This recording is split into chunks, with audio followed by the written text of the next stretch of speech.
Magnetic movement में हम अगर यहाँ पे we are basically magnetic field due to a magnetic dipole, ठीक है। इलेक्ट्रिक फील्ड है, इसको इग्नोर कीजिए। मैग्नेटिक डाइपोल के लिए हम एक मैग्नेटिक फील्ड ले रहे हैं, ठीक है। तो ये आपका एक मैग्नेटिक पोल है। देखो यहाँ पे, देखो ये आपका मैग्नेटिक मूवमेंट कहां से कहां तक होगा, साउथ से नॉर्थ की तरफ होगा, साउथ से नॉर्थ की तरफ, ठीक है। तो बी एक्सियल कितना हो जाएगा बोलो, B axial will be how much. B axial, देखो हम क्या ऐसा मान सकते हैं ये मैग्नेटिक मूवमेंट है, इसका हमने ये कंपोनेंट ले लिया। देखो ये वाला पॉइंट अगर थीटा है तो ये कितना हो जाएगा बोलो, this one will be theta. तो ये इसको अपने अगर हमने ऐसे टेढ़ा ले लिया, ठीक है, इसको अगर हमने टेढ़ा ले लिया तो ये कितना हो जाएगा, एम साइन थीटा, ठीक है। क्या समझ में आ रहा है? नहीं, ओके।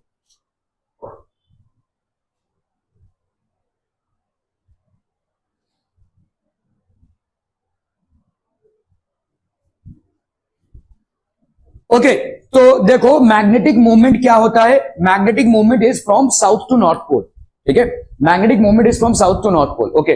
तो यहां पे मैग्नेटिक मूवमेंट कहां से कहां तक है बोलो, साउथ से नॉर्थ पोल की तरफ है, ठीक है। Magnetic movement is from south to north pole, ठीक है। तो ये हो गया आपका एम, मैग्नेटिक मूवमेंट हो गया आपका एम। अभी अगर मैंने एम को, मैंने देखो यहां पे एक पॉइंट मैंने लिया हुआ है, इस पॉइंट पे ये एक आर्बिटरी पॉइंट है, इस आर्बिटरी पॉइंट पे मुझे मैग्नेटिक फील्ड को निकालना है, ठीक है। ये एक आर्बिटरी पॉइंट है और लेट्स से इसका सेंटर से डिस्टेंस कितना है, x। सेंटर से इसका डिस्टेंस है भाई साहब x, ठीक है। ध्यान दीजिए, ये वाला जो x है, this is making an angle theta, this is making an angle theta, ठीक है। क्लियर है? ओके। अभी अगर मैं बोलूं कि भाई ये आपका एक वेक्टर है, वेक्टर के कंपोनेंट को तुम निकाल सकते हो, है ना। ये वाला वेक्टर है, देखो ये थीटा है, तो ये वाला कितना हो जाएगा, थीटा, ठीक है। ये वाला थीटा हो जाएगा। तो अगर ये वाला थीटा है तो ये वाला कितना होगा बोलो, अभी देखो ये थीटा है ना, तो ये वाला आपका कितना हो जाएगा। देखो मैं आपको क्या बोल रहा हूं कि समझ लो, ये आपका देखो मैग्नेट है, ठीक है। ये आपका मैग्नेट का एक्सिस है, कहां से कहां तक भाई साहब, नॉर्थ से साउथ पोल की तरफ, ठीक है। So this is directed from north to south pole. यहां पे एक एंगल आप ले रहे हो, ठीक है। This angle is basically how much, ये वाला एंगल है आपका, this angle is how much, horizontal के साथ आपका एंगल बन रहा है थीटा। अगर मैं इसको यहां पे परपेंडिकुलर बना लूं, समझ में आ रहा है, मतलब इसको घुमा दूं ऐसे, ठीक है। तो लेट्स से इसको अगर मैंने घुमाया, ध्यान से देखो, ठीक है। तो ये मेरा था m, ठीक है। इसको मुझे कितने से घुमाना पड़ेगा कि 90 हो जाए।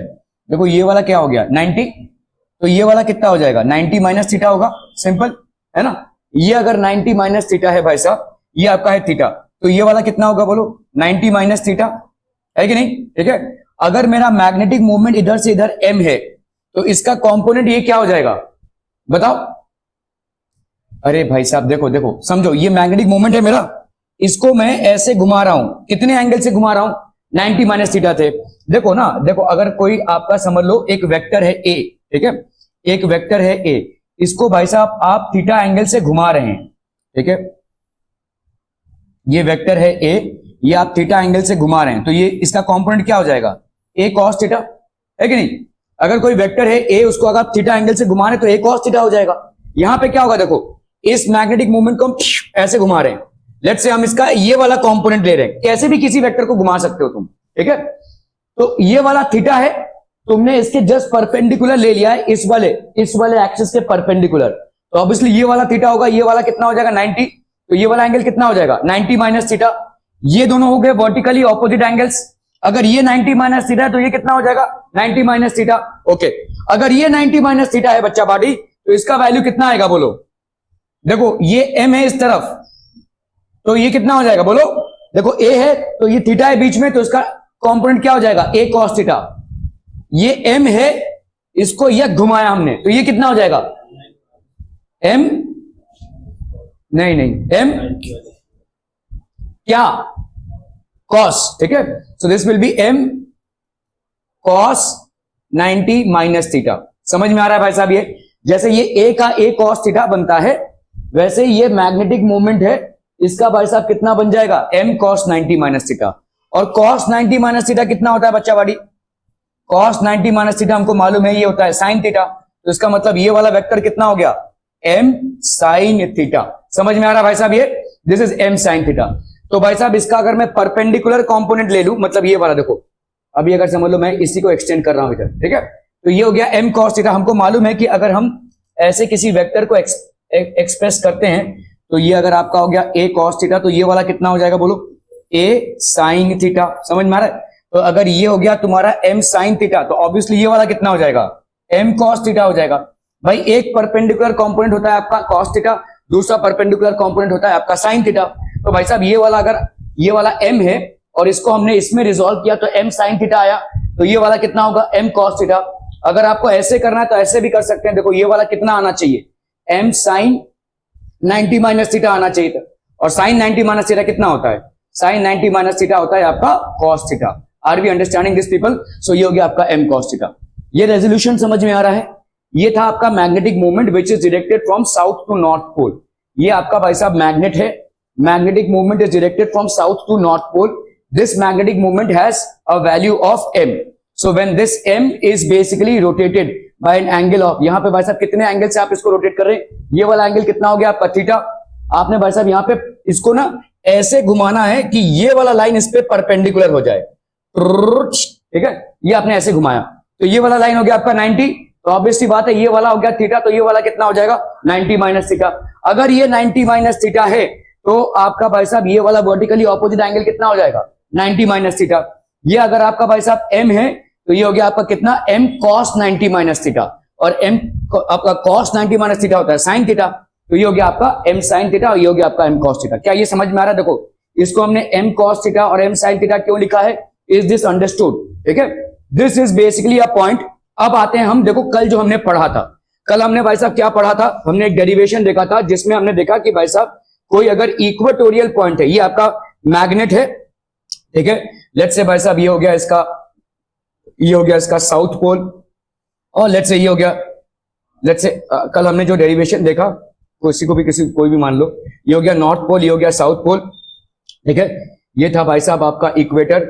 इक्वेटर का ये पॉइंट जो है कितने डिस्टेंस पे था, लेट्स से आपके डिस्टेंस x पे था, तो आपके इसके वजह से एक मैग्नेटिक फील्ड, हमने ये डेरिवेशन किया था राइट, इसके वजह से एक मैग्नेटिक फील्ड इस तरफ और इसके वजह से मैग्नेटिक फील्ड भाई साहब इस तरफ, तो ये हो गया भाई साहब आपका resultant magnetic field. Resultant magnetic field आपका भाई साहब, मैग्नेटिक मूवमेंट किस तरफ है, मैग्नेटिक मूवमेंट है भाई साहब साउथ से नॉर्थ की तरफ, और आपका ये वाला किस तरफ है, इस तरफ है, ठीक है। ये हमने कल डिराइव किया था, इसकी वैल्यू कितनी आई थी, देखो देखो देखो देखो देखो, ठीक है, ये हो जाएगा आपका म्यू नॉट बाई 4 पाई। इसमें सवाल भी किए थे, क्या था, QM की 2QM, QM, गुड। तो ये हो गया आपका QM, जो आपका Q मतलब आपका मैग्नेटिक स्ट्रेंथ है, और upon R cube, R cube आया था कि R स्क्वायर आया था, R क्यूब आया था भाई साहब एक्सियल पॉइंट में, R क्यूब, और यहां पे ऊपर क्या था, QM, मतलब ये आपका Q ले लो, चलो ठीक है, मैग्नेटिक फील्ड स्ट्रेंथ, ठीक है। तो यहां पे कितना आ जाएगा बोलो, दिस विल बी, तो अभी बताओ मुझे यहां पे अभी क्या सीन है, सेम सीन है, वही डिस्टेंस x, ठीक है, ठीक है। मैग्नेटिक मूवमेंट आपने क्या लिया हुआ है, अभी ध्यान दो, आपने मैग्नेटिक मूवमेंट क्या लिया हुआ है, m sin थीटा है, m की जगह पे अभी ये क्या हो गया, m sin थीटा। इस मैग्नेट को भूल जाओ भाई साहब, नाउ कंसिडर दिस मैग्नेट। समझ में आ रहा है? जब भी आप वेक्टर को रिजॉल्व करते हो along a particular angle, you can actually forget about the exact vector. तो आप इस वेक्टर को भूल जाओ, जस्ट टेक दिस वेक्टर, ठीक है। तो आपका कितना आया था भाई साहब, 2a में आया था ना बस, हाँ axial point, sorry axial point पे कितना आ जाएगा, एक्सियल पॉइंट ये आपका इक्वेटोरियल पॉइंट, ठीक है। तो देखो आपका भाई साहब एक्सियल पॉइंट पे क्या आया था, आपने कल जो डेरिवेशन किया था एक्सियल पॉइंट पे कितना आया था, this was mu naught by 4 पाई। अगर हम देखेंगे यहां पे भाई साहब एक्सियल पॉइंट पे कितना था, B axial, that was equal to mu naught by 4 pi आपका यहां पे m, तो यहां पे आपका भाई साहब m बाई r का क्यूब आया था, ठीक है। एक्सियल में 2m बाई r का क्यूब था, और इक्वेटर में हमने देखा तो क्या था, mu naught by 4 pi m by r का क्यूब, ठीक है। इक्वेटर में ये था और एक्सियल में ये था। 20 मिनट लेट, हाँ कोई हिसाब है। सो एक्सियल में कितना आया था यहां पे, mu naught by 4 pi by 2m r का क्यूब, और इक्वेटोरियल में क्या आया था, mu naught by 4 pi m by R का क्यूब। ठीक है, ये m क्या था? m था आपका magnetic movement that was directed from south to north pole. तो आपका एक्सियल पॉइंट पे, मतलब इस तरफ कोई एक पॉइंट या इस तरफ कोई एक पॉइंट, जो भाई साहब मिड पॉइंट से कितने डिस्टेंस पे है? x पे है। वहां पे आपका मैग्नेटिक फील्ड क्या आया था? Mu naught by 4 pi 2m by R का क्यूब। इसका जो एक्सियल मैग्नेटिक फील्ड है वो आपके मैग्नेटिक मूवमेंट के इन डायरेक्शन में है, तो इसलिए पॉजिटिव है। ये वाला जो होगा वो माइनस हो जाएगा। ठीक है, दिस विल बिकम माइनस, क्योंकि आपका इधर जो मैग्नेटिक फील्ड रिजल्टेंट आ रहा है वो मैग्नेटिक मूवमेंट के ऑपोजिट डायरेक्शन में है। Do we remember this? इस पूरे कार्यक्रम में कल जो हमने डेरिवेशन किया था, इस वाले में क्या चेंज आया है? इस वाले में m की जगह पे आप क्या ले रहे हो? m sine theta. समझ में आ रहा है ये? बाकी सब कुछ सेम है। देखो इसी पॉइंट पे आप क्या निकाल रहे हो? एक्सियल फील्ड और आपका एक्सियल और आपका भाई साहब इक्वेटोरियल फील्ड यहां पे निकाल रहे हैं आप। ठीक है, तो सिर्फ m की जगह पे आपको क्या डालना है? m cos थीटा और m sin थीटा। ठीक है, तो आप देखो यहां पे एक्सियल फील्ड किसके लिए क्रिएट हो रही है? देखो भाई साहब यहां पे आपने दो कंपोनेंट्स निकाल लिए ना। जैसे आपका मैग्नेट था, ये मैग्नेट है भाई साहब, ये वाला क्या है और ये वाला क्या है? ये था भाई साहब आपका m। तो m का जो परपेंडिकुलर आपका भाई साहब ये वाला, देखो ये वाला क्या है? इक्वेटोरियल एक्सिस है। ठीक है, तो इसके लिए अपन क्या लेंगे? ये वाला मैग्नेट लेंगे। ये वाले मैग्नेट का मूवमेंट कितना है? m sine theta. ठीक है, तो यहां पे देखो क्या आ जाएगा, इस वाले फॉर्मूले में आप क्या डालोगे? b equatorial will be equal to minus mu naught by 4 pi m sine theta upon R cube. क्या ये समझ में आ रहा है? b equatorial. Are B clear on this one people? ठीक है, ओके ओके। अभी आप इस साइन थीटा क्यों लिया है? क्योंकि आपने इसको इसमें रिजॉल्व कर लिया है। ठीक है, अभी आप कॉस थीटा जो है, देखो अगर मैं मैग्नेट को किसमें घुमा दूं, ये आपका भाई साहब ऐसे घुमा दूं, ऐसे, अगर मैंने मैग्नेट को ऐसे घुमा दिया तो किस फील्ड में आ जाएगा भाई साहब? ये this will be m cos theta आ जाएगा। इसके एक्सियल पॉइंट पे ये लाई कर रहा है। भाई देखो आपने जो डेरिवेशन कल किया था, यहां पे एक्सियल पॉइंट पे कोई भी पॉइंट अगर लाई करता है इसके एक्सिस पे या इसके एक्सिस पे, उसका मैग्नेटिक फील्ड कितना हो जाएगा? B axial will be equal to mu naught by 4 pi 2m by R का cube, where R is the distance from the mid point. ठीक है, तो अगर मुझे यहां पे एक्सियल फील्ड लेना है तो क्या करना पड़ेगा भाई साहब? इस वाले मैग्नेट को ऐसे घुमाना पड़ेगा, तभी जाकर ये वाला पॉइंट एक्सियल पॉइंट पे आएगा। और जब भी मैं इस मैग्नेट को ऐसे घुमाऊंगा तो उसका इक्विवेलेंट कंपोनेंट क्या हो जाएगा? m cos theta. It will no longer be m, it will be m cos theta. ठीक है, तो बस उसी जगह पे आप m cos थीटा डाल दो। यहां पे एक्सियल पॉइंट पे आप क्या डालोगे? b axial will be equal to mu naught by 4 pi 2m cos theta upon r का क्यूब। ये वाला जो b एक्सियल है वेक्टरली इस m के डायरेक्शन में है, लेकिन ये वाला जो b इक्वेटोरियल है ये ऑपोजिट डायरेक्शन में है, इसीलिए हम माइनस लगा रहे हैं। अगर सिर्फ मैग्नीट्यूड लिखना रहता तो इसको आप ना भी लिखेंगे तो भी चलेगा।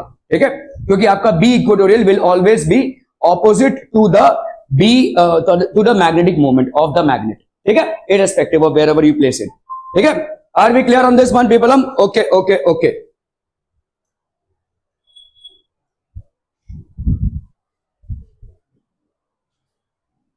So at an angle theta, इसको प्रूव कर सकते हैं क्या? At an angle theta, magnetic field due to a magnetic dipole, इसको प्रूव करना है। ये जरा आसानी से कर सकते हैं भाई साहब, एकदम लल्लू बंजू सवाल दे रहा हूं आपको, प्रूव कीजिए इसको जरा फटाक से।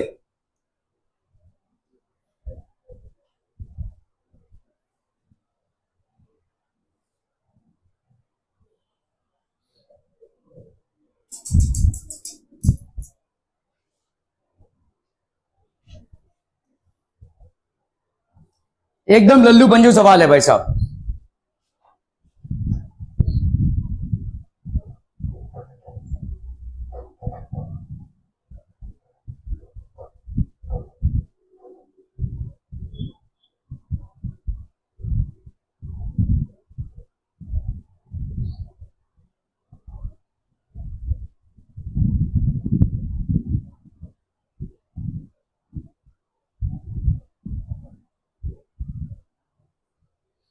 हो गया, डन डन डन। देखो यहां पे इक्वेटोरियल फील्ड क्या है? तुमने मैग्नेट को ऐसे घुमाया ना, तो आपका मैग्नेटिक मूवमेंट इस तरफ है, बी इक्वेटोरियल इस तरफ रहेगा, है कि नहीं? तो बी इक्वेटोरियल की वैल्यू कितनी आ गई बच्चा बाड़ी?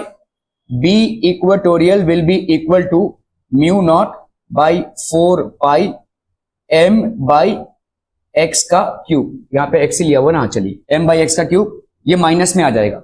समझ में आ रहा है माइनस क्यों आ रहा है? क्योंकि b इक्वेटोरियल का डायरेक्शन इस तरफ है, और अगर मैंने मैग्नेट को वाकई में ऐसे रख दिया तो मैग्नेटिक मूवमेंट आपका साउथ से नॉर्थ की तरफ है, तो इसकी वजह से b इक्वेटोरियल ये हो गया। ठीक है, b, अच्छा m आपका, सॉरी ये हो गया आपका m साइन थीटा ना, m साइन थीटा। क्या ये समझ में आ रहा है बच्चा?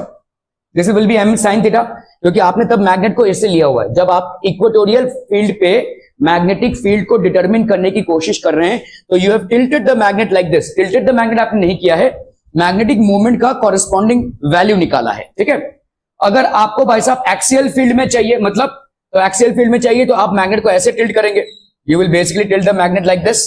ठीक है, ये आपका भाई साहब वही डिस्टेंस है x। ठीक है, तो यहां पे एक्सियल फील्ड में अभी आप देखो, ये है आपका साउथ और ये आपका नॉर्थ, तो साउथ से नॉर्थ की तरफ है आपका भाई साहब मैग्नेटिक फील्ड, और उसी डायरेक्शन में आपका क्या हो जाएगा, एक्सियल फील्ड भी होगा। तो आपका बी एक्सियल क्या हो जाएगा, this will be equal to mu naught by 4 pi m cos theta, m cos theta by x का क्यूब, ये m cos थीटा इस तरफ। समझ में आ रहा भाई साहब ये? ठीक है, तो जब आपने मैग्नेट को इस तरफ टिल्ट किया है, उसका रिजल्टेंट जो निकल रहा है वो बी इक्वेटोरियल हो गया। मैग्नेट को जब आपने इस तरफ टिल्ट किया है, जो उसका निकल रहा है वो हो गया आपका बी एक्सियल। अभी इस पॉइंट पे आते हैं, देखो इस वाले पॉइंट पे, इस वाले पॉइंट पे आपको कैसे दिख रहा है, ये है आपका बी इक्वेटोरियल। ठीक है, और ये हो गया आपका बी एक्सियल। बट ऑब्वियस सी बात है कि बी इक्वेटोरियल और बी एक्सियल में आपका कितना डिग्रीज होगा, 90 डिग्रीज होगा।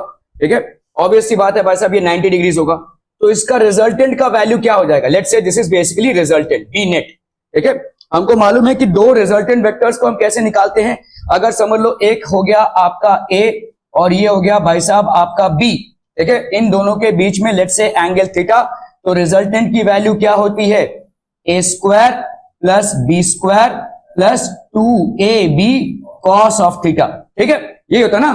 ओके, चलिए भाई साहब इसको करते हैं अपन। ठीक है, तो अभी हमारा रिजल्टेंट यहां पे क्या हो जाएगा बच्चा बाटी, resultant will be equal to, जिसको हम रिजल्टेंट को अपन बी नेट भी लिख सकते हैं, B net resultant, this will be equal to, इसका मैग्नीट्यूड अगर मुझे निकालना हो तो यहां पे क्या हो जाएगा, बी इक्वेटर का स्क्वायर प्लस बी एक्सियल का square plus 2b equator B axial into भाई साहब क्या, कॉस ऑफ 90 है कि नहीं भाई साहब, दोनों के बीच में एंगल कितना है 90, तो ये वाला पूरा पोर्शन तुम्हारा क्या हो जाएगा, जीरो है कि नहीं, क्योंकि कॉस 90 तुम्हारा जीरो होता है, लेकिन बाकी के बचेंगे। ठीक है, ओके, तो आप भाई साहब कर लो यहां पे, this will be how much, mu naught का स्क्वायर अपॉन 4 पाई का होल स्क्वायर।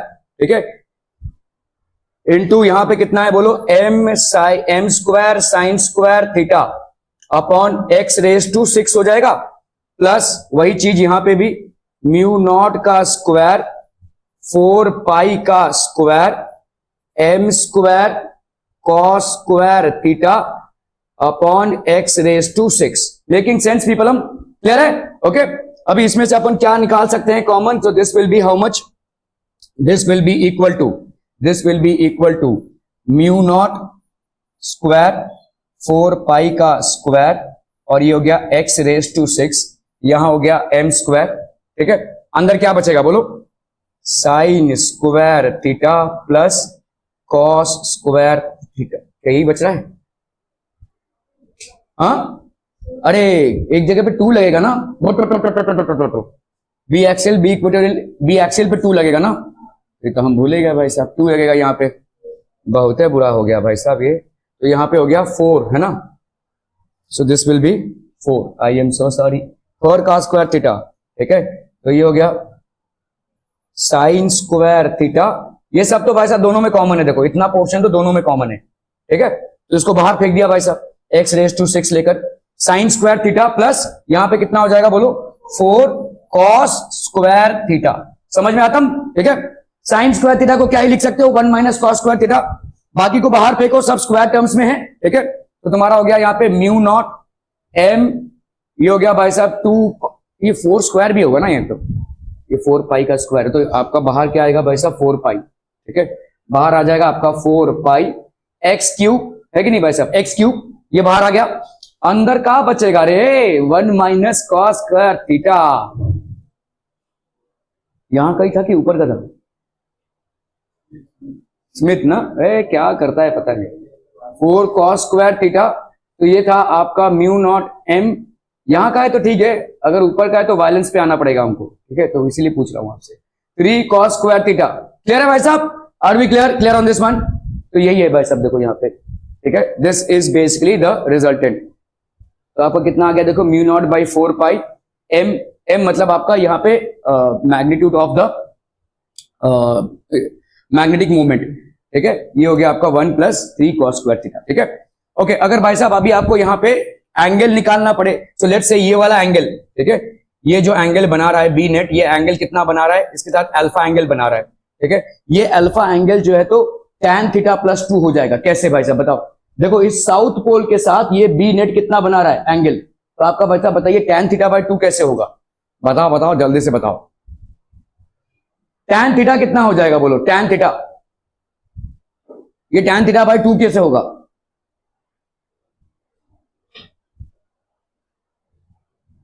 यहां पे देखो ये आपका क्या है, this is basically B axial, ठीक है, ये हो गया भाई साहब बी नेट, ठीक है, ये हो गया भाई साहब आपका क्या, बी इक्वेटोरियल, ठीक है। ओके, अभी अगर आप देखोगे ये वाला जो एंगल है, ठीक है, ध्यान से देखो, ये वाला एंगल, ठीक है, और ये है आपका बी एक्सियल, ये वाला एंगल भाई साहब क्या हो जाएगा, दिस एंगल विल बी, ये वाला एंगल आपका लेट से अल्फा है, ये वाला एंगल आपका अल्फा है, ठीक है। और आपने कौन सा एंगल थीटा लिया था? देखो theta was basically this angle, है कि नहीं? ये वाला भाई साहब आपका थीटा है, ठीक है, ये वाला आपका थीटा है। ओके, ध्यान दो भाई साहब, यहां पे थीटा कौन सा हो जाएगा? ये बी एक्सियल हो गया इस डायरेक्शन में, ये हो गया भाई साहब बी इक्वेटोरियल, ये वाला एंगल आपका थीटा है, और लेट से ये वाला एंगल आपका अल्फा है, तो यहां पे आपका tan alpha is equal to tan theta by 2, tan theta by 2। मुझे बताओ बी एक्सियल और बी इक्वेटोरियल, अगर मैंने इसको इससे ज्वाइन किया तो ये हो गया आपका थीटा, ये वाला भाई साहब कितना हो जाएगा? ये इस रिलेशनशिप को प्रूव कर सकते हैं क्या? tan alpha is equal to tan theta by 2। कोशिश कीजिए फटाफट फटाफट। ये ध्यान दीजिए, अल्फा क्या एंगल है? Alpha is the angle which B net is making with what, this. मुझे बताइए बी नेट बी एक्सियल के साथ कितना एंगल बनाएगा? हाँ, थीटा प्लस, नहीं अल्फा छोड़ दो, दो अगर इक्वल वेक्टर्स हैं तो उनका नेट क्या होगा?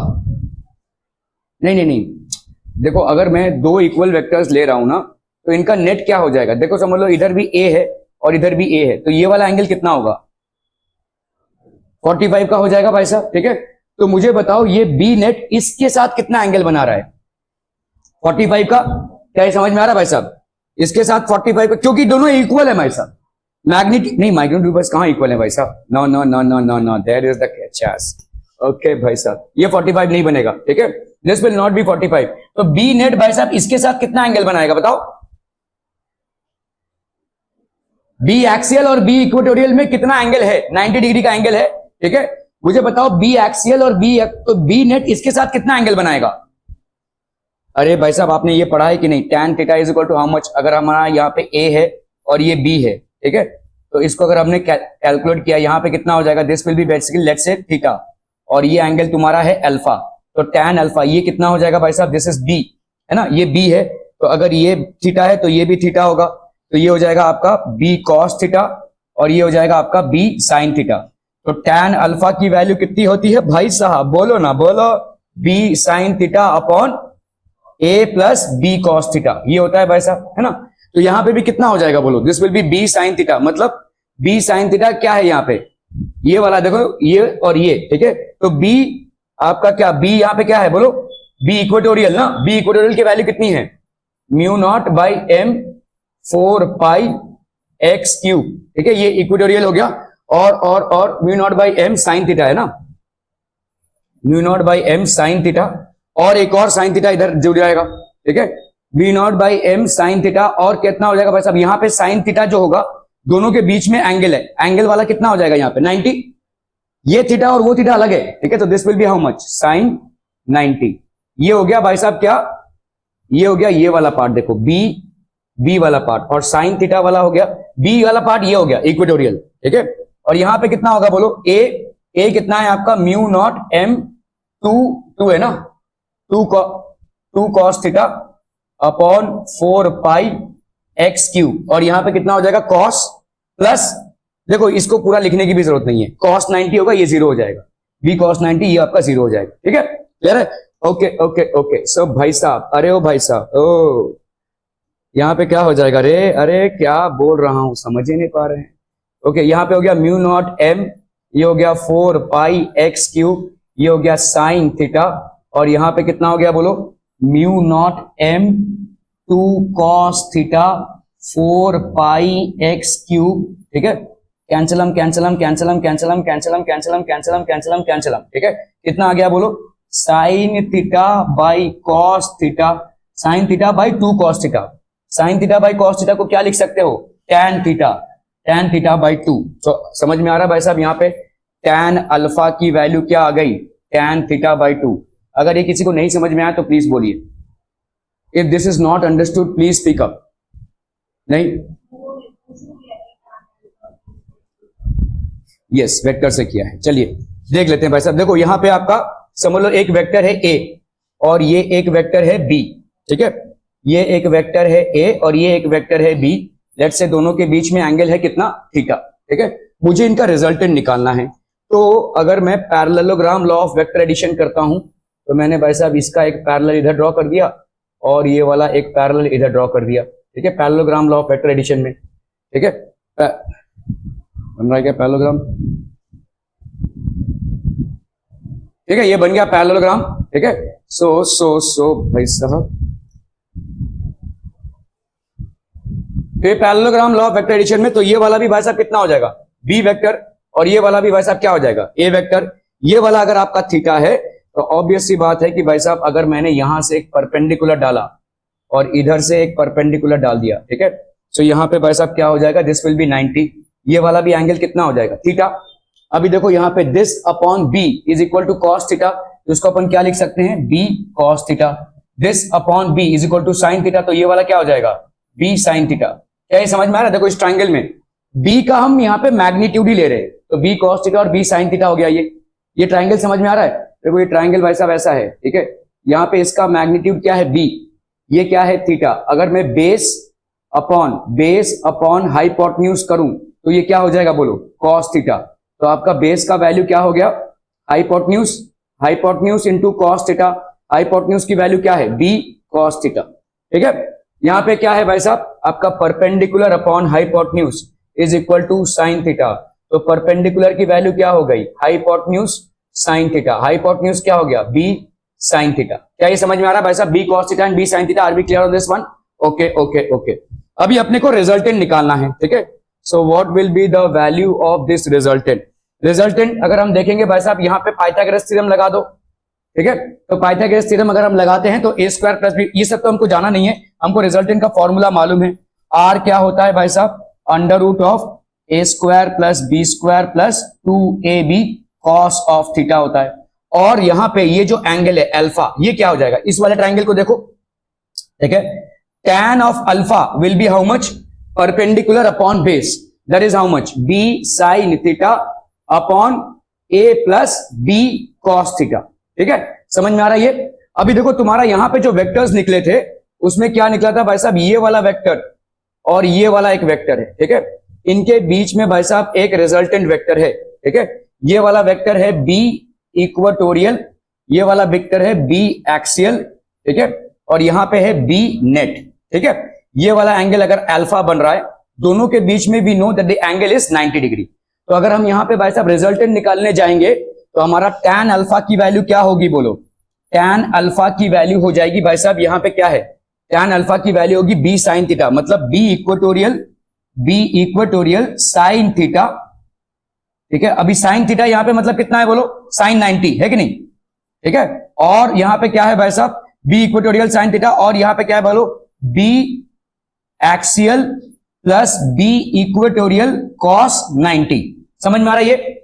साइन 90 की वैल्यू 1 होती है तो यहां पे अपन क्या लिखेंगे, बी इक्वेटोरियल, ठीक है, यहां पे बी एक्सियल की वैल्यू लिखी और ये वाला ऑब्वियस सी बात है 0 हो जाएगा, ठीक है।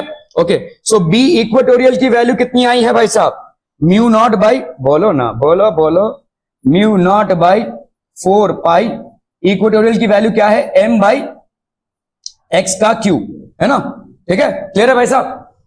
और साइन थीटा, एम एम मतलब आपने ये वाला लिया था ना, देखो एम साइन थीटा है ये, ठीक है, this is M sine theta. ये थीटा क्या है, यहां पे जो डिक्लिनेशन है देखो, ये आपने जो किया था यहां पे, ठीक है, ये एम साइन थीटा है, तो ये हो गया आपका बी इक्वेटोरियल, इसके वजह से है। यहां पे क्या हो जाएगा बोलो, mu naught by 4 pi M cos theta by X cube. Axial जो था वो कॉस थीटा के वजह से था, ठीक है, क्लियर है। आप देखो भाई साहब इस वाले डायग्राम में एक्सियल जो था इसके वजह से था, so this will be M cos theta. Are we clear on this one people, ठीक है, okay okay okay.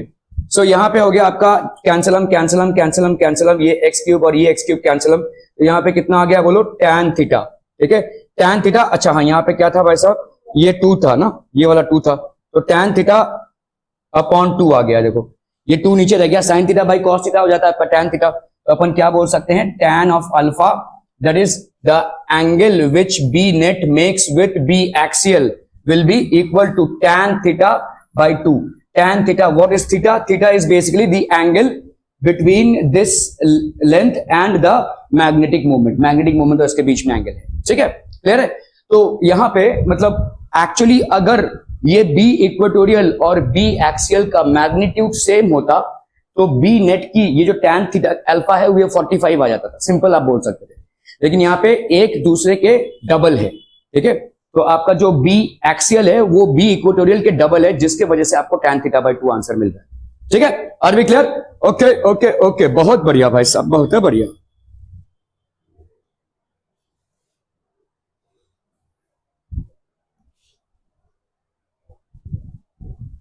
Okay, so magnetic dipole in a uniform magnetic field. अगर आपने मैग्नेटिक डाइपोल को रखा, डाइपोल मतलब क्या होता है, देखो मैग्नेटिक मोमेंट होता है, magnetic moment is m, that is directed from south to north pole, and the value of this m is how much, q into 2l, ठीक है। तो आपका भाई साहब यहां पे फोर्स कितना लग रहा है, qm into b, और यहां पे अकॉर्डिंगली फोर्स कितना लग रहा है, qm into b, जिसके वजह से ये घूमेगा, और इस घूमने वाले फोर्स को हम बोलते हैं टॉर्क। सो टॉर्क की वैल्यू यहां पे कितनी हो जाएगी बच्चा बाड़ी, what will be the value of torque, so ये टॉर्क नेट जो है that will be equal to magnetic moment into the magnetic field. तो इसको अपन ऐसे, ये वेक्टर प्रोडक्ट है, देखो वेक्टर प्रोडक्ट को अपन क्या लिख सकते हैं, M B sine of theta, where theta is the angle that the magnetic moment is making with the magnetic field, this is the angle, ठीक है। So torque net will be equal to M into B, that is magnetic moment into theta, torque net, this is basically creating a turning effect, ठीक है, this is creating a turning effect. M into B है, vector wise आप लिख रहे हैं m into cross product of b, this is magnetic moment, magnetic moment क्या होगा भाई साहब, q into 2l होगा, and this is magnetic field, so ये हो जाएगा mb sin theta, ठीक है।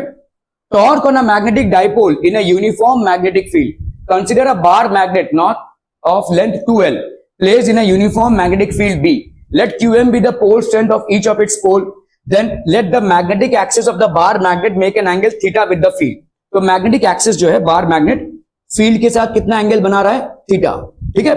Magnetic axis of the bar magnet is making an angle of theta with the magnetic field, ठीक है, okay. So force on the north pole कितना हो जाएगा, qm into b along b, and force on the south pole opposite to b। तो ये क्या कर रहा है भाई साहब, एक तरफ इधर फोर्स लग रहा है, एक तरफ इधर फोर्स लग रहा है, so this will create a turning effect. Turning effect जहां भी प्रोड्यूस होता है उसको हम बोलते हैं टॉर्क। तो नेट टॉर्क आपका कितना हो जाएगा, व्हाट विल, तो यहां पे देखो इस तरफ आपका कितना लग रहा है, qm into b, the force that is getting experienced here is qm into b, and the force that is experienced here is qm into b, ठीक है। तो ये भाई साहब घुमाएगा इसको, ठीक है। अभी टॉर्क की वैल्यू तो ये हो गई, टॉर्क का डायरेक्शन क्या होगा, m into b, मतलब m से आप b की तरफ जाएंगे, ठीक है। अगर m से आप b की तरफ जा रहे हैं, मतलब देखो m है, ये m कहां से कहां तक है, देखो साउथ से नॉर्थ तक है, तो ये है m। अभी आप जा रहे हैं किसकी तरफ, b की तरफ, तो आप ऐसे अपने this you are going to enclose your fingers like this, keeping your right hand thumb rule, ठीक है। तो ये और m से b की तरफ क्रॉस प्रोडक्ट में आपका जो पहला वेक्टर रहता है वो डायरेक्शन डिटर्मिनिंग वेक्टर होगा। तो यहां पे पहला आप ऐसा नहीं लिख सकते, torque is equal to b into M, ये रॉन्ग हो जाएगा, ठीक है, ये रॉन्ग हो जाएगा। ये this is the correct format. Vector product में whichever vector you are placing first actually matters. Scalar product में ये मैटर नहीं करता है किसको आप पहला रख रहे हैं. वेक्टर प्रोडक्ट में ये मैटर करता है किसको आप पहले रख रहे हैं. ठीक है. So this will be m into B. Okay. So torque on the मतलब m से b की तरफ. ये हो गया आपका m से अपन जा रहे हैं b की तरफ. ठीक है. m से b की तरफ जा रहे हैं. तो where is the thumb pointing? Inside. ठीक है. तो थंब भाई साहब इनसाइड पॉइंट कर रहा है. ठीक है. तो थंब अगर इनसाइड पॉइंट कर रहा है, where is the magnetic field? Where is the magnetic field acting? It is acting inside. ठीक है. सॉरी, आपका where is the torque acting? This is acting inside. So torque on a bar magnet in a magnetic field, यहां पे इस तरफ, यहां पे इस तरफ. तो ये दोनों भाई साहब टॉर्क हो जाएंगे. The forces of the two poles are equal and opposite. They form a couple. Moment of couple और torque is given by force into perpendicular distance. तो QM, देखो फोर्स क्या हो जाएगा आपको? QM into B into 2L sine theta. तो आपका क्या आ जाएगा भाई साहब? Torque will be equal to MB sine theta. ठीक है. टॉर्क होगा आपका M इंटू बी. ठीक है. M is equal to QM into 2L is the magnetic dipole moment of the bar magnet. In vector notation, torque is given by M into B. The direction of torque is given by the right hand screw rule as indicated. The effect of torque is to make the magnet align itself parallel to the field. क्यों parallel? जैसे ही वो parallel to the field आ जाएगा magnet, तो क्या हो जाएगा बोलो? What will be the angle? तो आपका टॉर्क एक्सपीरियंस कितना हो जाएगा? 0. ठीक है. टॉर्क एक्सपीरियंस भी आपका 0 हो जाएगा. ठीक है. ओके. बैलेंस हो जाएगा वो. That is by freely suspended magnet. तो इसीलिए आपका देखो, कभी भी आप फ्रीली सस्पेंडेड मैग्नेट को अगर छोड़ देंगे तो it will always align itself in the north south direction, because it is experiencing a torque both ways, and it will keep on experiencing this torque until unless it balances itself in the geographic north south direction. ठीक है. तो that is why a freely suspended magnet aligns itself in the north south direction, because the earth has its own magnetic field which exerts a torque on the magnet tending it to along the field. इसको भाई साहब along the field ये align कर देता है. ठीक है. Okay. When the magnet lies along the direction of the magnetic field, अगर कोई magnet along the direction of the magnetic field लाई करता है तो थीटा की वैल्यू क्या हो जाएगी? 0. साइन थीटा की वैल्यू क्या हो जाएगी? 0. तो ऑब्वियसली टॉर्क क्या हो जाएगा? 0. ठीक है. क्योंकि टॉर्क क्या होता है? MB sine theta. तो साइन थीटा की वैल्यू अगर 0 हो गई है, थीटा की वैल्यू अगर 0 होगी तो साइन 0 की वैल्यू हो जाएगी 0. ठीक है. Thus the torque is minimum when the magnet lies perpendicular to the direction of field. Theta is equal to 90, sin theta is equal to 1, torque is equal to M into B. Thus the torque is maximum. तो यहां पे torque आपका क्या हो जाएगा? Maximum. ठीक है. Clear है भाई साहब? Definition of magnetic dipole movement. भाई साहब यस. अच्छा ऐसे ही कर रहा है. Definition of magnetic dipole movement. ठीक है. तो आपका यहां पे अगर देखो डेफिनेशन लिखना है तो आप थीटा को 90 मान लो, बी को मान लो 1. ठीक है. तो आपका टॉर्क का वैल्यू क्या हो जाएगा? M के बराबर. Hence the magnetic dipole moment may be defined as a torque acting on a magnetic dipole placed perpendicular to uniform magnetic field of unit strength. Uniform magnetic field of unit strength मतलब B की value कितनी हो गई है? 1. ठीक है. यहां पे टॉर्क है, torque is equal to magnetic dipole moment. तो MB साइन थीटा होता है. B की वैल्यू अगर 1 हो गई है और थीटा की वैल्यू आपने भाई साहब साइन थीटा की वैल्यू भी आपने 1 कर दी है, क्योंकि थीटा की वैल्यू आपने क्या ले ली है? 90, perpendicular to a uniform magnetic field. ठीक है. क्लियर है. SI unit of magnetic movement क्या हो जाएगा? जैसे आपने स्टार्ट में ही पढ़ा था, there is an SI unit that is assigned to a magnetic movement. ठीक है. तो ये हो गया एम्पियर सेकंड. अगर देखो, अगर हमने सॉरी एम्पियर सेकंड नहीं, न्यूटन मीटर पर टेस्ला, और ये सारे आपके यूनिट्स को जरा लिख लीजिए. ठीक है. टॉर्क देखो आपका MB sine theta, this is equal to torque. ठीक है. तो आपका भाई साहब M क्या हो जाएगा? टॉर्क. ठीक है. Torque upon B sine theta. Torque upon B sine theta. देखो टॉर्क है क्या? Force into perpendicular distance. तो पहले इंस्टेंस में आप क्या लिख सकते हैं? टॉर्क का फोर्स इंटू परपेंडिकुलर डिस्टेंस है तो न्यूटन मीटर तो बनता ही है इसका. ठीक है. सो एक तो टॉर्क का हो जाएगा भाई साहब न्यूटन मीटर. अभी अगर हम यहाँ पे मैग्नेटिक मूवमेंट की बात कर रहे हैं, ठीक है, तो टॉर्क का क्या हो गया? Newton metre. ठीक है. B भाई साहब क्या हो जाएगा? B is measure in tesla. इसका कोई यूनिट नहीं होता है, तो क्या हो जाएगा? Newton metre per Tesla. ठीक है. टॉर्क होता है force into perpendicular distance. Force का यूनिट है न्यूटन, परपेंडिकुलर डिस्टेंस का यूनिट है भाई साहब मीटर, तो ये हो जाएगा न्यूटन मीटर. ठीक है. Newton metre per tesla. Newton metre क्या होता है? जूल्स लिख सकते हैं. वर्क डन याद करो. वर्क डन क्या होता है? Force into perpendicular distance. और वर्क डन को हम किस में मेजर करते हैं? जूल्स में. वर्क डन और एनर्जी का यूनिट सेम होता है, जूल्स. तो फोर्स का यूनिट है न्यूटन और डिस्टेंस का यूनिट है मीटर. तो न्यूटन मीटर को अपन क्या लिख सकते हैं भाई साहब, जूल्स पर टेस्ला, ठीक है। और अमीटर मीटर स्क्वायर ये भी लिख सकते हैं भाई साहब, this will be ammeter meter square, ठीक है। Are we clear to this one people? Hmm okay okay okay. Potential energy of a magnetic dipole, ठीक है। तो पोटेंशियल एनर्जी कब डेवलप होती है बताओ? देखो एक डाइपोल है जो ऐसे घूम रहा है, इस पे इस तरफ फोर्स लग रहा है, इस तरफ फोर्स, तो ये ऐसे घूम रहा है। अभी मैं बोल रहा हूं कि आप इसका पोटेंशियल एनर्जी कैलकुलेट करो, कैसे करोगे? पोटेंशियल एनर्जी किसी बॉडी में कब स्टोर होती है? जब आप फोर्स के अगेंस्ट काम करते हो। फोर्स क्या कर रहा है, इसको ऐसे घुमा रहा है, तो इसको ऐसे ना घुमाकर अगर मैं ऐसे घुमाऊं तब इसमें पोटेंशियल एनर्जी स्टोर हो जाएगा। देखो ऐसे चीजों को समझो, यहां पे एक ईंटा पड़ा हुआ है, ठीक है, एक भाई साहब पत्थर पड़ा हुआ है, वो पत्थर हार्मलेस पड़ा हुआ है। जैसे ही मैंने उसके ऊपर काम किया, मतलब अगेंस्ट ग्रेविटी मैंने जैसे ही काम किया और उसको ऊपर उठाया, अभी मैं छोड़ूं तो it can cause destruction because it has gained potential energy which gets converted into kinetic energy. जैसे आपका तीर धनुष बाण है, ठीक है, आपका भाई साहब ये धनुष है और ये बाण है, आपने कुछ नहीं किया, वो ऐसे नीचे के नीचे गिर जाएगा। लेकिन जैसे आप इसको खींच रहे हो तो आप इस इलास्टिसिटी के अगेंस्ट काम कर रहे हो, ठीक है, तो एक रिस्टोरिंग फोर्स डेवलप होगा जिसकी वजह से ये आगे जाएगा, ठीक है। सो जब भी आप किसी गिवन फोर्स के अगेंस्ट काम करते हो तो पोटेंशियल एनर्जी डेवलप होती है, ठीक है। So when a magnetic dipole is placed in a uniform magnetic field B at an angle theta with it experiences a torque. ये तो हमने देख लिया भाई साहब, ये टॉर्क एक्सपीरियंस करेगा, ठीक है। This torque tends to align the dipole in the direction of B. ये वाला टॉर्क इसको क्या करेगा, डायरेक्शन ऑफ बी में अलाइन कर देगा, और एक बार अलाइन हो गया तो ऑब्वियसली साइन थीटा की वैल्यू क्या हो जाएगी, साइन जीरो, तो ये टॉर्क जीरो हो जाएगा, ठीक है। If the dipole is rotated against the action of this torque, मतलब टॉर्क का डायरेक्शन क्या है, ऐसे ऐसे ऐसे अलाइन कर देने का। लेकिन अगर मैं डाइपोल को फोर्सफुली ऐसे रोटेट कर रहा हूं तो मैं डाइपोल पे टॉर्क का काम बढ़ा रहा हूं, ठीक है। और यही एनर्जी भाई साहब उसमें पोटेंशियल एनर्जी की बतौर स्टोर हो जाएगी, ठीक है। This gets stored as potential energy. देखो स्प्रिंग को घुमाते हो ना, कोई बच्चे का खिलौना होगा तो आप चाबी घुमाते हो, जैसे आप उसको छोड़ते हो तो वो आगे निकलने लगता है, तो आप देखोगे चाबी उल्टा घूम रहा है। ऐसा क्यों हो रहा है? क्योंकि आपने जो है स्प्रिंग को ऐसे कर दिया है, अभी वो टाइट हो गया है, तो जैसे आप छोड़ोगे तो स्प्रिंग अनवाइंड होगा। यू हैव बेसिकली आपने वाइंड कर दिया है स्प्रिंग को, जैसे आप छोड़ोगे तो वो अनवाइंड होगा, और इस अनवाइंड के प्रोसेस में वो आगे जाएगा, ठीक है। यहां पे भी कुछ ऐसा ही होगा, टॉर्क इसको ऐसे घुमा रहा है लेकिन आप इसको ऐसे घुमा रहे हो, तो भाई साहब क्या होगा, टॉर्क के अगेंस्ट आप काम कर रहे हो।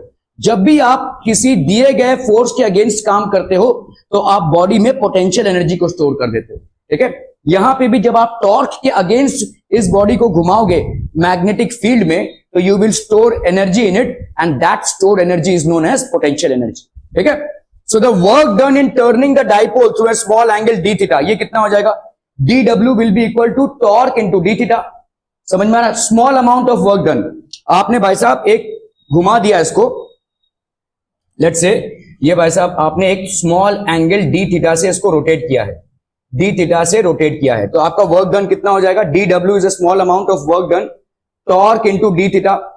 समझ में आ रहा है? देखो वर्क डन क्या होता है, फोर्स इंटू डिस्प्लेसमेंट। तो यहां पे भाई साहब फोर्स क्या है, आपका टॉर्क है ना, रोटेटिंग मोशन है, और यहां पे डिस्प्लेसमेंट मतलब एंगुलर डिस्प्लेसमेंट डी थीटा, ठीक है। लेट्स से ये वाला आपका डी थीटा, इतने से आपने घुमाया है, ठीक है। तो आपका भाई साहब क्या हो जाएगा, टॉर्क की वैल्यू लिख लो M B sine theta D theta भाई साहब, ठीक है। तो ये आपका small amount of work done हो गया, M B sine theta D theta, this will be the small amount of work done. अभी इसी को भाई साहब अगर हम इंटीग्रेट कर दें, कहां इंटीग्रेट कर दें भाई साहब, ठीक है, क्योंकि आप ऐसे छोटे छोटे अमाउंट्स को ऐड करेंगे, ठीक है। तो इंटीग्रेशन में आपका साइन थीटा का इंटीग्रेशन होता है minus cos theta, so minus M B cos theta two minus theta one, ठीक है। आप समझो भाई साहब एक बॉडी था, ये आपका बेसिकली अलाइंड है, ठीक है। आपने भाई साहब लेट्स से यहां पे थीटा वन पहले लिया और इसको घुमाते घुमाते आप लाए किस फाइनल पोजीशन पे, ये वाला एंगल कितना बना रहा है, थीटा टू, ठीक है, क्लियर है। तो आपका वर्क डन कितना हो गया, D W will be equal to torque D theta, torque D theta मतलब M B sine theta D theta, है ना, ये हो गया आपका वर्क डन, ठीक है। अगर आप इसको इंटीग्रेट करते हो, इसको इंटीग्रेट करते हो, यहां पे थीटा की वैल्यू कहां से कहां तक है भाई साहब, थीटा वन से थीटा टू तक, सो ये कितना हो जाएगा, M B sine theta D theta, sine theta D theta, that is between theta 1 to theta 2। अभी आपको मालूम है कि भाई साहब अगर हम करते हैं D by D x, D by D theta of sine theta, ये कितना होता है बोलो, माइनस कॉस थीटा। तो अगर हम इसका इंटीग्रेशन करेंगे तो हमको साइन थीटा मिल जाएगा, मतलब अगर इंटीग्रेशन हम कॉस थीटा का कर रहे हैं तो हमको क्या मिलेगा, माइनस साइन थीटा। ठीक है, so this will be M B minus sine theta between theta 1 to theta 2। ठीक है, between theta 1 to theta 2। So this, sorry आपका साइन थीटा नहीं, कॉस थीटा हो जाएगा। ठीक है, सो ये क्या हो जाएगा भाई साहब, this will be M B, ये हो गया आपका कॉस, यहां पे देखो minus cos theta 2, this will be minus cos theta 2 minus minus cos theta 1। So obviously बात है, ये हो जाएगा M B cos theta 1 minus cos theta 2, sorry cos theta 2 minus cos theta 1। यहां पे आपका थीटा 1 से थीटा 2 है ना, तो हाँ, कॉस थीटा 1 से कॉस थीटा 2 है, तो this will B cos theta minus cos theta 2 minus minus cos theta 1। हाँ ठीक है, तो ये आ जाएगा आपका cos theta 2 minus cos theta 1। अगर आपको इसको ऐसे रखना है, कॉस थीटा 1 को आगे रखना है, माइनस कॉस थीटा 2 करना है, तो ऑब्वियसली बाहर माइनस आ जाएगा। ठीक है, so minus M B cos theta 2 minus cos theta 1 हो गया ये। ठीक है, this work done is stored in the potential as potential energy, यही भाई साहब स्टोर्ड एज पोटेंशियल एनर्जी हो जाएगा। So what is the potential energy बच्चा party, the potential energy will be equal to minus M B cos theta 2 minus cos theta 1। ठीक है, minus M B cos theta 2 minus cos theta 1। Okay, the potential energy of the dipole is zero when m is perpendicular to b। क्यों भाई साहब, आपका sine theta zero है। ठीक है, तो पोटेंशियल एनर्जी भी आपका क्या हो जाएगा, zero. So potential energy of the dipole in any orientation theta can be obtained by theta 1 is equal to 90 and theta 2 is equal to theta. भाई साहब थीटा 1 की 90 वैल्यू अगर हम पुट कर देंगे तो minus M B cos theta आ जाएगा। अदरवाइज जनरल फॉर्मूला आपका यही है। ठीक है, अगर आपने थीटा 1 को 90 रखा तो cos 90 की वैल्यू क्या होगी, जीरो। तो ये वाला फैक्टर भाई साहब कैंसिल हो जाएगा, तामझाम नहीं है। ठीक है, तो यहां पे आप सीधा सीधा minus cos M B cos theta लिख सकते हैं, जिसकी वैल्यू अपन क्या, देखो minus M B cos theta, क्या m मैग्नेटिक मोमेंट एक वेक्टर क्वांटिटी है, क्या b एक वेक्टर क्वांटिटी है। ये एम बी cos थीटा आपको कब मिलता है, जब दो वेक्टर्स को आप स्केलरली मल्टीप्लाई करते हो, जब स्केलरली मल्टीप्लाई करते हो तब आपको एम बी cos थीटा मिलता है। So this will be minus M scalar product of b। ठीक है, क्लियर है भाई साहब, okay okay okay. So when theta is equal to zero, u की वैल्यू कितनी हो गई, minus M B cos zero, that is minus M B. Thus the potential energy of a dipole is minimum when m is parallel to b. In this state the magnetic dipole is in stable equilibrium. ये भाई साहब कहीं move नहीं करेगा। ठीक है, okay, when theta is equal to 90, u is equal to 0, when theta is equal to 180, तो भाई साहब plus mb। Thus the potential energy of dipole is maximum when m is anti parallel to b. मतलब आपका जो magnetic moment है वो b के anti parallel हो गया है। ठीक है, in this state the magnetic dipole is in unstable equilibrium। तो ये भाई साहब घूमेगा ही पट्टे से। ठीक है, एंटी पैरेलल हो चुका है। एंटी पैरेलल मतलब साउथ टू नॉर्थ है और मैग्नेटिक फील्ड भाई साहब इस तरफ है। ये अगर एंटी पैरेलल हो गया है मतलब मैग्नेटिक मोमेंट और मैग्नेटिक फील्ड में जब आपका अंतर 180 डिग्री का हो गया है तो that is called unstable equilibrium. ठीक है, चलो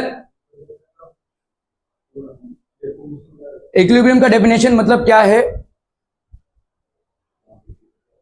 आप जिम जाते हैं ना, ओके, आप भाई साहब फिर मतलब कुछ अफेयर भी है नहीं मतलब आपके जीवन में क्या क्या चल रहा है, पढ़ाई है, थोड़ा बहुत अफेयर वगैरह भी है, थोड़ा बहुत आवारागर्दी भी है, थोड़ा बहुत जिम भी है। इन सब चीजों को संभाल कर आप जब फोकस होकर स्टडी करते हैं तो आप इक्विलिब्रियम स्टेट में हैं। समझ में आ रहा है, ये सारे तनावों को डाइल्यूट करके आप जब सिर्फ स्टडीज में फोकस कर पा रहे हैं तो आप इक्विलिब्रियम स्टेट में हैं। इक्विलिब्रियम स्टेट मतलब अगर किसी बॉडी पे बहुत सारे फोर्सेस लग रहे हैं लेकिन उसका कोई इंपैक्ट नहीं हो रहा है। ठीक है, मतलब कोई नेट फोर्स नहीं है उस पर। समझ में आ रहा है, दैट इज कॉल्ड इक्विलिब्रियम। ठीक है, क्लियर है। सो यहां पे आपका भाई साहब इक्विलिब्रियम मतलब इस पे जितने भी फोर्सेस हैं उस पे कोई चेंज क्रिएट नहीं हो रहा है। इट इज नॉट, स्मिथ देखो हंसे जा रहा है भाई साहब, ऐसे लोगों को दोस्त बना रखा है तुमने वैसे। ठीक है, सो आपका भाई साहब अगर फोर्स एक्ट कर रहा है लेकिन कोई उसको मतलब फोर्स बहुत सारे तरफ से है लेकिन ये स्टेबल इक्विलिब्रियम। जैसे मैं अगर बोलूं भाई साहब कि लेट्स से ये एक बॉडी है, इस पे इधर से एक फोर्स आ रहा है, इधर से एक फोर्स आ रहा है, 2 न्यूटन का फोर्स, 2 न्यूटन का force. Is this body going to move? Obviously not. तो in spite of being acted upon by forces this body is in equilibrium. हम बोलेंगे भाई साहब ये इक्विलिब्रियम में है। जैसे इसका 3 कर दिया, इसका 2 कर दिया तो ये अनस्टेबल इक्विलिब्रियम में आ जाएगा। ठीक है, क्लियर है। तो यहां पे भी आपका भाई साहब potential energy of a dipole is maximum when m is anti parallel, मतलब मैग्नेटिक मोमेंट इधर है और भाई साहब मैग्नेटिक फील्ड इधर है, तो दोनों के बीच में एंगल कितना हो गया भाई साहब 180 डिग्री का, तो ये अनस्टेबल इक्विलिब्रियम हो जाएगा, मतलब ये फटाक से इसको घुमाएगा ऐसे, ठीक है। अगर इसमें भाई साहब कोई वो नहीं रहा तो भी इसको घुमा देगा ये, it is going to basically rotate it. Are we clear on this one people? Hmm okay okay okay. Current loop as a magnetic dipole, we know that a magnetic field produced at a large distance r from the center of a circular loop। 11th वाले बस इसको note कर लीजिए, 12th वालों ने इसको भाई साहब किया हुआ है। मैग्नेटिक फील्ड कितना होता है IA² / 2r³, याद है भाई साहब, μ0/2, इसको नोट कर लीजिए। करंट लूप अगर रहेगा तो कितना हो जाएगा भाई साहब, यहां पे μ0 की वैल्यू तो आप जानते ही हैं, μ0 की वैल्यू क्या हो जाएगी 4 पाई इंटू 10⁻⁻⁷। आई यहां पे आपका करंट है, ए आपका क्या हो जाएगा मैग्नेटिक लूप का रेडियस। जैसे देखो यहां पे magnetic field produce large distance R from circular, ये सर्कुलर लूप है देखो, ठीक है, यहां से एक डिस्टेंस पे है ये, लेट्स से ये डिस्टेंस है आपका आर, इस सर्कुलर लूप का रेडियस है ए, ठीक है, आई ए का स्क्वायर। अभी इस सर्कुलर लूप में करंट आई फ्लो हो रहा है, ठीक है, तो ये हो गया μ0 IA²/2r³।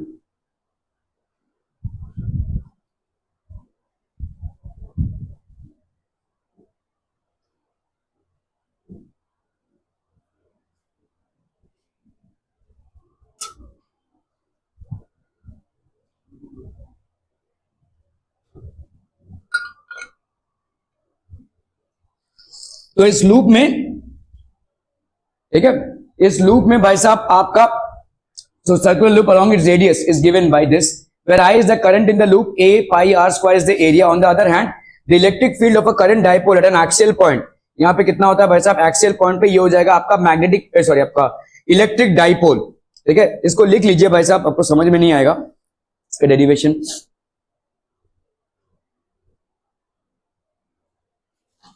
डन।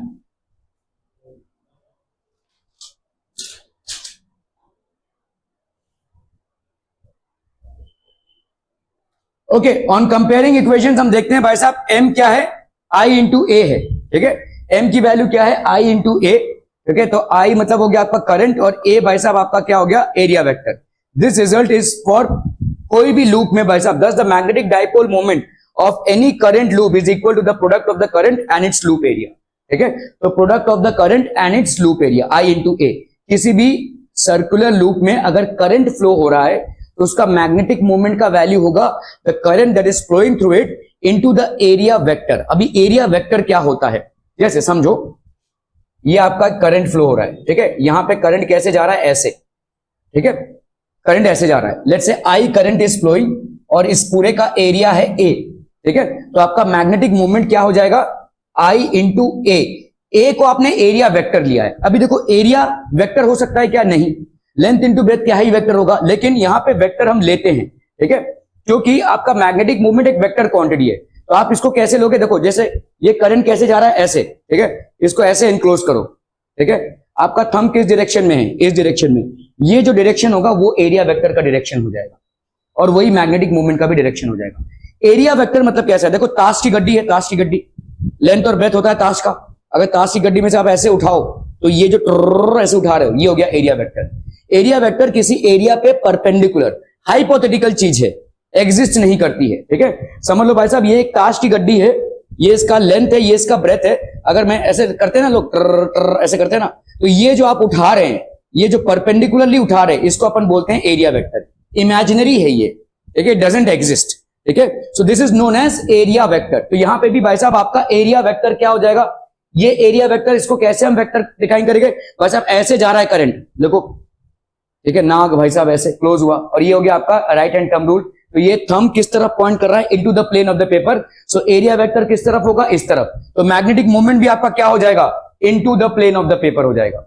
अगर समझ लो करंट ऐसे फ्लो हो रहा है, करंट भाई साहब ऐसे फ्लो हो रहा है, करंट ऐसे फ्लो हो रहा है, तो अभी आप कैसे करोगे भाई साहब, ठीक है, अभी थंब किसकी तरफ है, आपकी तरफ है, तो आपका एरिया वेक्टर भी आपकी तरफ है, ठीक है, ये आपका एरिया वेक्टर हो गया, it is towards you and hence the magnetic moment will also be towards you।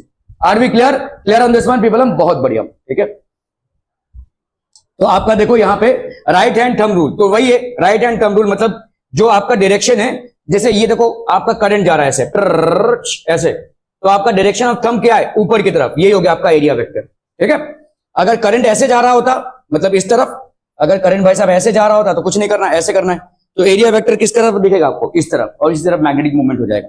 तो magnetic movement is equal to what हम पीपल, हम I into A. Magnetic movement एक वेक्टर है और ए भी आपका एक वेक्टर है। ठीक है, so if we call the fingers of right hand in the direction, right hand है, लेफ्ट हैंड थंब रूल नहीं है, वो राइट हैंड थंब रूल है, सब गड़बड़ हो जाएगा अगर लेफ्ट हैंड से आपने इस एरिया वेक्टर को डिटरमिन करने की कोशिश की। ठीक है, then the extended thumb gives the direction of the magnetic moment associated with the loop. It follows from the above rule that the upper face of the current loop has north polarity and lower face has south polarity. Thus current loop behaves like a magnetic dipole. तो भाई साहब ये ऊपर का north pole है, ऊपर नीचे का साउथ पोल हो जाएगा। ठीक है, क्यों ऐसा, क्यों ऐसा, क्योंकि आपका देखो मैग्नेटिक मूवमेंट किस डायरेक्शन में, इस डायरेक्शन में, और मैग्नेटिक मूवमेंट का डायरेक्शन क्या होता है, साउथ टू नॉर्थ। तो मतलब इस लूप में नीचे वाला है साउथ पोल, ऊपर वाला है नॉर्थ पोल, जिसकी वजह से मैग्नेटिक मूवमेंट इस डायरेक्शन में। क्या ये समझ में आ रहा है? ये एक लूप है जिसमें करंट जा रहा है और इसमें आपका एरिया वेक्टर इस तरफ है, जिस तरफ एरिया वेक्टर उसी तरफ मैग्नेटिक मूवमेंट, और मैग्नेटिक मूवमेंट का डायरेक्शन क्या होता है, साउथ टू नॉर्थ पोल। तो यहां पे भी भाई साहब आपका नीचे साउथ पोल होगा और ऊपर होगा आपका नॉर्थ पोल। ठीक है, okay. So if a current carrying coil, अभी देखो अगर एक कॉइल का एक ही टर्न है तो इसका मैग्नेटिक मूवमेंट कितना हुआ, आई इंटू ए।